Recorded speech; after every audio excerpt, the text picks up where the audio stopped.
अगर आप ट्रेन से सफर करते हैं तो आपको रिजर्वेशन ना मिलने के दर्द का भी एहसास होगा।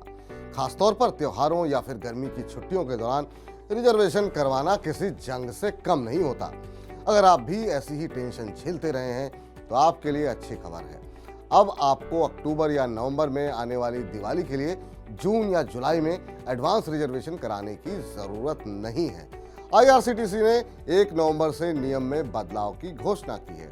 नए बदलाव के बाद अब आपको 60 दिन पहले ही टिकट बुक कराने की सुविधा मिलेगी।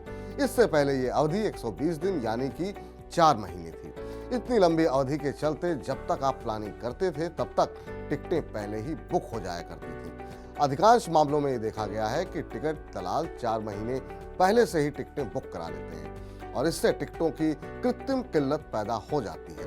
अवधि आगे बढ़ने से दलाल हतोत्साहित होंगे क्योंकि इसमें ज्यादा कैंसिलेशन चार्ज देना होगा। आईआरसीटीसी से हर दिन 12.38 लाख टिकट बुक होते हैं। ऐसे में इस बदलाव से आपको कंफर्म टिकट मिलने की संभावना भी बढ़ जाएगी। रेल मंत्रालय की ओर से इस संबंध में गुरुवार को एक नोटिफिकेशन भी जारी किया गया है। नोटिफिकेशन के मुताबिक अब एडवांस रिजर्वेशन के लिए 60 दिन का समय ही मिलेगा। रेलवे के मुताबिक इसमें यात्रा का दिन शामिल नहीं होगा। आपको बता दें कि 120 दिन पहले एडवांस रिजर्वेशन का नियम 1 अप्रैल 2015 को लागू हुआ था। इससे पहले एडवांस रिजर्वेशन पीरियड 60 दिन का ही था, यानी कि 10 साल बाद एक बार फिर रेलवे ने लिया है यू टर्न। रेलवे के नोटिफिकेशन के मुताबिक ये बदलाव छोटी दूरी की सिटिंग व्यवस्था वाली ट्रेनों जैसे दिल्ली से लखनऊ के बीच गोमती एक्सप्रेस और दिल्ली से झांसी के बीच ताज एक्सप्रेस जैसी ट्रेनों में लागू नहीं होगा। आपको बता दें कि इन ट्रेनों के लिए एडवांस रिजर्वेशन की सीमा पहले से ही कम है। इसके अलावा विदेशी पर्यटकों के लिए भी एडवांस रिजर्वेशन की सीमा में कोई भी बदलाव नहीं होगा। विदेशी पर्यटकों के लिए अभी 365 दिनों के एडवांस रिजर्वेशन का नियम लागू है। ये नियम आगे भी लागू रहेगा। आईआरसीटीसी ने यह भी स्पष्ट किया कि यदि आपका टिकट 1 नवंबर से पहले बुक हुआ है तो उस पर एडवांस टिकट का ये नियम लागू नहीं होगा।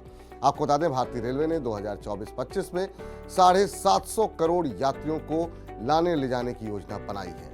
यह आंकड़ा पिछले वित्त वर्ष से 9% अधिक है, लेकिन विशेषज्ञ मान रहे हैं कि एडवांस रिजर्वेशन पीरियड कम होने से आईआरसीटीसी की ब्याज और कैंसिलेशन से कमाई कम होगी। साथ ही रेलवे अपने लक्ष्य से चूक सकती है। यही कारण है कि जहां ये नियम यात्रियों को खुश करने वाला था, वहीं शेयर बाजार को आईआरसीटीसी में हुआ ये बदलाव रास नहीं आया। इस घोषणा के बाद आईआरसीटीसी के शेयर दोपहर 2:20 तक 2.25% तक टूट गए। वहीं मार्केट क्लोजिंग के वक्त ये गिरावट और गहरा गई और ये करीब 2.5% की गिरावट के साथ 870 रुपए 90 पैसे पर बंद हुआ।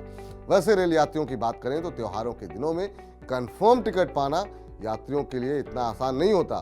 त्योहारों के दिनों में वेटिंग सैकड़ा पार कर जाती है। हालांकि रेलवे ट्रेनों में रिजर्वेशन की सुविधा को बढ़ाने के लिए कई प्रयास भी कर रही है। इसमें आर्टिफिशियल इंटेलिजेंस की मदद भी ली जा रही है।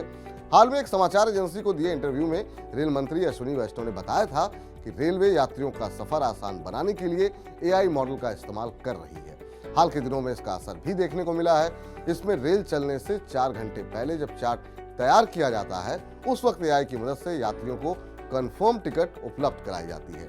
रेल मंत्री के अनुसार एआई की मदद से कंफर्म टिकटों की दर में 30% से अधिक की वृद्धि हुई है। आपका इस नए बदलाव पर क्या कहना है, आप हमें कमेंट बॉक्स में बता सकते हैं। इसके साथ ही इस प्रकार की खबरों से जुड़े रहने के लिए आप मनी9 के यूट्यूब चैनल को सब्सक्राइब कर सकते हैं।